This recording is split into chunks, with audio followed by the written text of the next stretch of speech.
Installés sur certaines routes récemment aménagées à Porto-Novo par le gouvernement de la rupture pour réduire la vitesse des véhicules, plusieurs ralentisseurs en caoutchouc ont déjà quitté leur emplacement initial. Certains ont été repoussés sur les trottoirs, d'autres se retrouvent à proximité des poubelles, ne jouant plus leur rôle de protection des usagers. Pourtant, leur installation après la construction des nouvelles routes avait été saluée par les automobilistes et conducteurs qui voyaient une alternative plus confortable et sécuritaire au traditionnel dos d'âne en béton.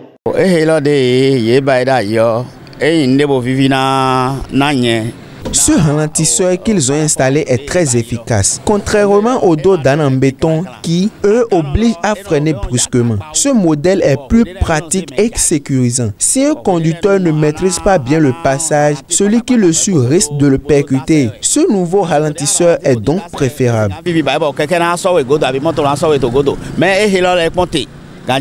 C'est ce que le gouvernement a voulu nous installer. C'est une bonne initiative.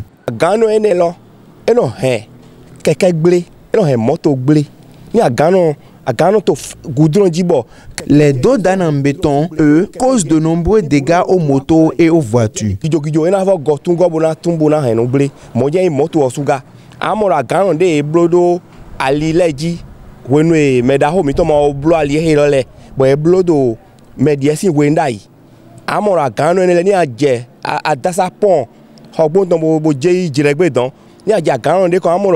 Par exemple, sur la voie du pont de Porto-Novo, les pièces détachables tombent parfois des engins à cause de ces obstacles et crevent même des pneus.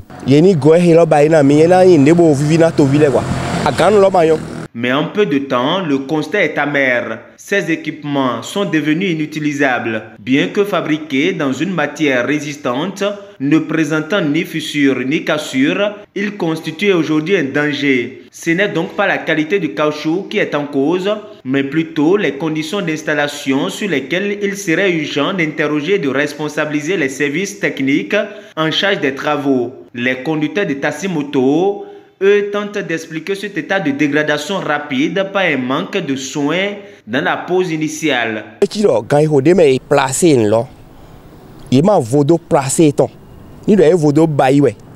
Certainement que lors de la pose de ce ralentisseur, des mesures suffisantes n'ont été prises pour garantir sa solidité, ce qui explique sa détérioration rapide.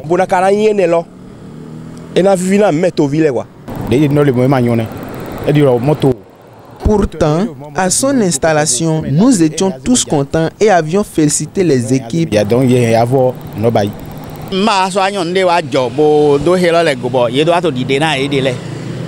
Car ils étaient faciles à franchir. On ne comprend pas pourquoi ils n'ont pas duré.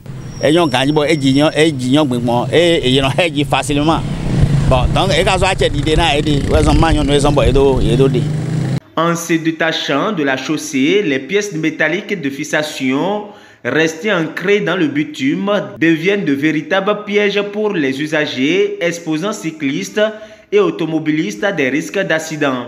Nous demandons l'intervention des autorités pour les réparer, car les vis de fixation peuvent endommager les pneus. Quand quelque chose est abîmé, il faut le réparer. S'ils peuvent refaire ce ralentisseur de façon plus professionnelle, durable et toujours aussi facile à traverser, nous en serons très satisfaits.